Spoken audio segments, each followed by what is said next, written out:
everyone, Casey here for another week of Vlogging Eagle Fun Time. First, I have something I need to share with you guys. Looky what I received in the mail this week. It be a package from Kacie, complete with Snarly Muppet.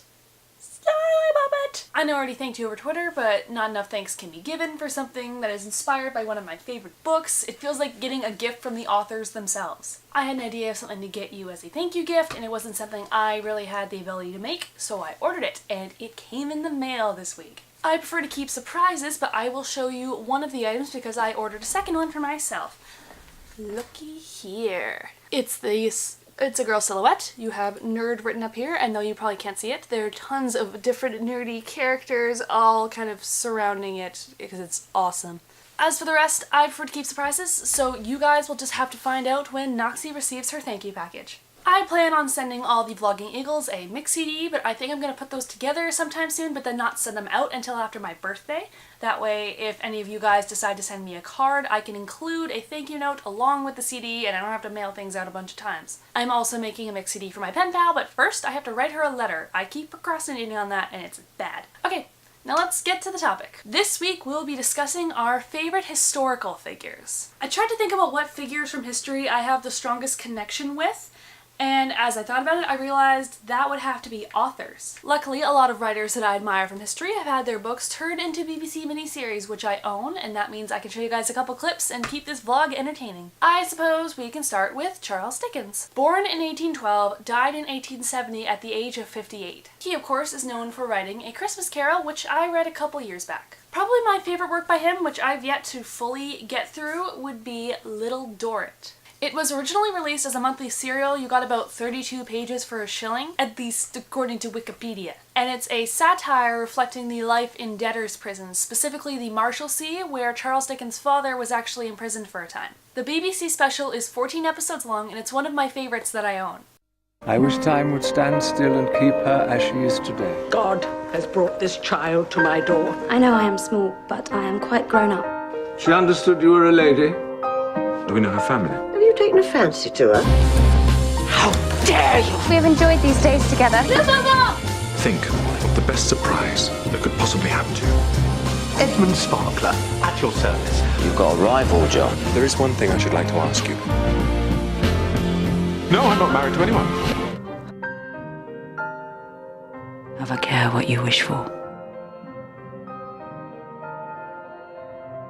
It looks quite dramatic, and that's because it is. Plus, Arthur Clement is played by my very first celebrity crush, Matthew Macfadyen. I love him ever since I saw him play William Darcy in the 2005 version of Pride and Prejudice alongside Keira Knightley. Just one more reason we all have to be jealous of Keira Knightley. And this would be a good time to segue into talking about Jane Austen, but I'm going to disrupt the natural flow of conversation. Why? Because I'm weird like that. Another author that I really like would be Elizabeth Gaskell. Born in 1810, died in 1865 at the age of 55. She has a lot of works to her name, including several novels, a few of which have been turned into BBC series. One of them is Wives and Daughters, which I own but have actually only seen in full one time, as well as another series that is one of my favorites, which is called Cranford. And I saved the best for last. Definitely my favorite author from history would be Jane Austen. Born in 1775, died tragically in 1817 at the age of 41 from an illness. If any of you guys remember from the week we did the book scavenger hunt, I have a Jane Austen doll that I keep on my bookshelf. My friends think she's kind of creepy looking. I don't know. What do you think? So anyway, I've been a fan of Jane Austen's works for quite some time now. I actually picked up this gorgeous book from work. It is a Jane Austen treasury. There's lots of information in here about the author and all of her works and a bunch of extra goodies as well. Here's an example. Here is a sketch done of Jane Austen by her sister Cassandra, and here is a watercolor also painted by her sister. There's a bunch of letters and poems written by Austen in here. There's also a couple original illustrations from early editions of the books. The context in this book about each of her novels is really interesting to read about. I have Persuasion as a BBC special. It actually came in a box set along with Sense and Sensibility. I've also seen the Hollywood version of Sense and Sensibility with Emma Thompson, and I love that version as well. I also have the BBC version of Pride and Prejudice starring Colin Firth and that all too unforgettable pond scene. And as most of you already know, I am a huge fan of the Lizzie Bennet diaries. I didn't start from the very beginning of the series, but I did start fairly early on and I stuck with it to the very end. This dance is super slamming. So is that Jane Bennett. I wanna bang the out of her. Are there any hot chicks that you'd like to slip your man banana into, Darcy, my homie? What? The items I ordered from the Kickstarter actually showed up a couple weeks ago. I received all 4 button packs, and I also received all 4 of the posters, which are kept in here.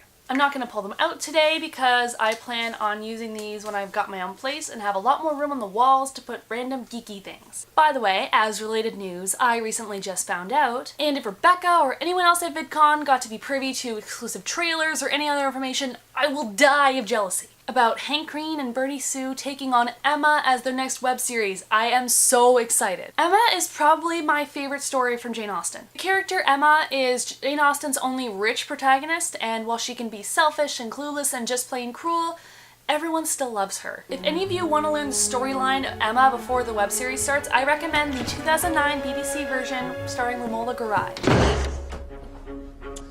That man is so full of himself, I'm surprised he can stay on that horse. I'm aware there's a movie version with Gwyneth Paltrow, and I'm not gonna knock it because I've never seen it, but there's not nearly as much detail in it, and that's simply due to the length. I highly recommend the BBC series for anyone that wants to know how the storyline is gonna play out in the web series before it starts up. For those of you who would like to be surprised, however, I fully respect that. Okay, that's it for this week's topic. Don't forget, the link to my page on IGGPPC and my Twitter are in the description below. And I'll see you guys all next week.